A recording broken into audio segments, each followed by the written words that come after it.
All right, hello everybody. So today I have a presentation on recent developments in Syria. The country has been plunged back into a state of war after a major offensive by rebel coalition forces. And there's a lot of aspects to this that we're going to be covering today. So yeah, next slide. Should I go? Yuri, could you get the slide? Thanks.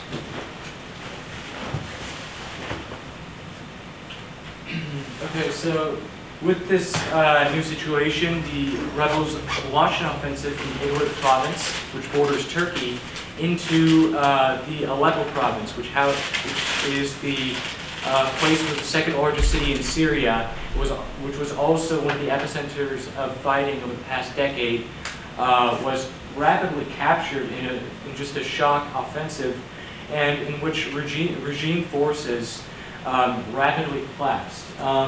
This situation, due to how fast it's developing, is leading to a lot of threats of different resurgences, such as the Islamic State, and as other foreign actors getting involved, and such as the IDF posing to possibly have they're threatening to go into Syrian territory to create a buffer zone again, past Golan Heights. Okay, next slide. So the factions, there's many factions, but the main factions that are fighting currently are Hayat Tahrir al-Sham, or HTS. This is they were formerly a branch of al-Nusra, which was formerly an al-Qaeda branch. However, later on, the leader Julani broke ties with al-Qaeda, and who also had ties with the Islamic State, and began fighting both groups. And supposedly, or at least the image that HTS is presenting themselves as, is a more moderate version with still some Islamist-style fundamentals. The next part of the coalition is the Syrian National Army, which is formerly part of the FSA, also known as the SNA, and they are very heavily backed by Turkey. They have tens of thousands of fighters, and they are currently more focused on fighting the Syrian Democratic Forces, who are a mix of Arab and Kurdish forces, than they are fighting regime forces. With the SDF, they are currently focused on trying to kind of reconcile the territory lost by the Syrian Arab Army to prevent an Islamic State takeover. And the government forces, known as the Syrian Arab Army, are protecting the regime and have been doing so for the past decade or so, committing war crimes and all. Any questions? So what sort of benefit would Turkey get from backing up these organizations? What's their motive behind it? So Idlib borders the Turkey, which is the stronghold of the rebel coalition. There's 3 million refugees there. Turkey desperately does not want another refugee crisis across its border, and supposedly the reason for the offensive, according to the rebels, was the Syrian Arab Army was planning to finally go and take control of Idlib province, which would force approximately 3 million people out and into Turkey. Turkey desperately does not want that.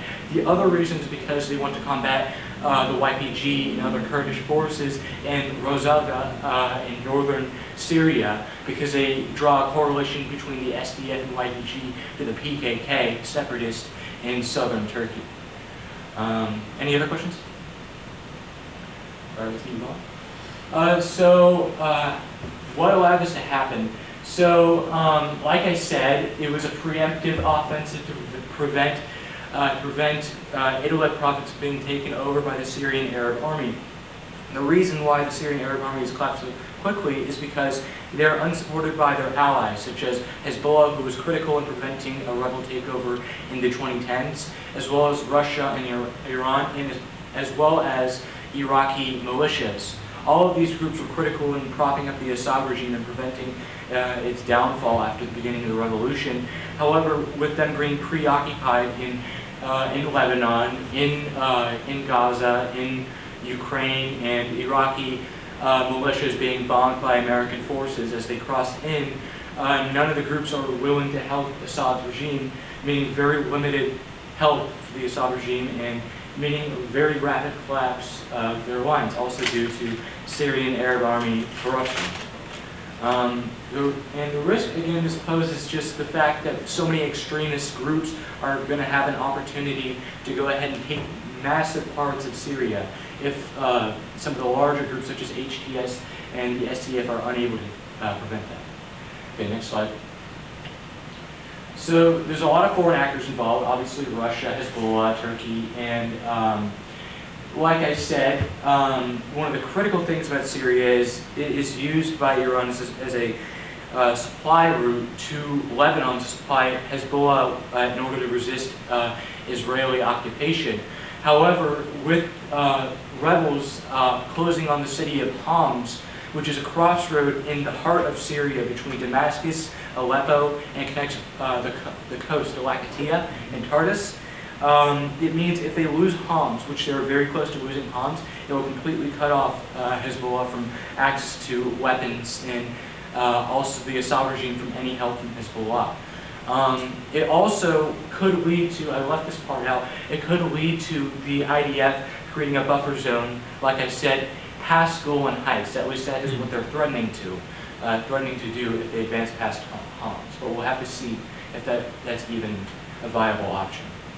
Next slide. That's it. Yeah, so the situation is very complex, and as everybody knows, there's been approximately 600,000 people that have died in the past 10 years during the Syrian civil war. Again, the threat this creates is even if the Assad regime falls, it's very likely that there will be tons of infighting that will begin because of this. And essentially, with Islamist forces clashing with some of the revolutionary ideas and not particularly liking this, is a loose coalition that could easily break apart. And we've already seen kind of signs of that fracturing.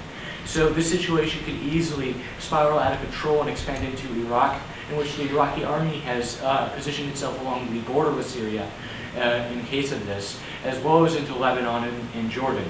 So the consequences of this, depending on who's able to take control of the country and how moderate they are very, very high. And it's just a very fast developing situation. We'll have to see where it goes. Anyways, thank you very much, all. I have a question. Yeah. When you were saying earlier that Israel, if this supply route was shut off, Israel could take a buffer zone past Golan Heights, does that mean annexing territory into Lebanon? Or? It's very possible, but it's kind of vague what they mean by that. Okay. They don't particularly trust the HTS or SNA factions that are pushing towards Damascus, and they are afraid of some kind of perhaps Syrian regime fleeing to Lebanon, perhaps. Syrian regime forces. So we're not exactly sure what they mean by that, but it is very concerning if they're going to push Golan Heights, obviously. Yeah. You know. Any other questions? Do you think that how Israel might be using this to tie into the idea of the Greater Israel Project, which they've been talking about achieving in the next year? I don't know specifically how they would do it, but they definitely could be utilizing this as an excuse for that, definitely for territorial expansion. And we've seen them do it before with Lebanon previously in like the 1980s, pushing all the way to Beirut. And we see obviously Golan Heights has been occupied. And by the way, the HTS leader was born in Golan Heights and was forced to flee there after the Israeli occupation took control of Golan Heights. So we are not exactly sure because it's very vague, but it's definitely a possibility. Okay, and then lastly, in the long run, do we think that the Assad regime will probably stay intact, or? It's highly unlikely they're able to stay intact. Like I said, if Homs falls, which is very likely it does, they're completely cut from the coast, and we see there's tons of uprisings south of Damascus. There's just too many factors, and it's clear that the Syrian Arab army is not in any condition to fight, especially without Russian or Iranian or Hezbollah help. They're not going to be able to hold.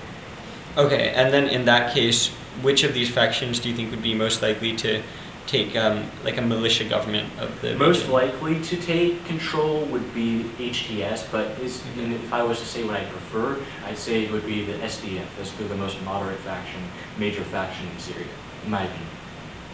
Okay, that makes sense. Thank you. Yeah, thank you very much, everybody, for coming to my presentation.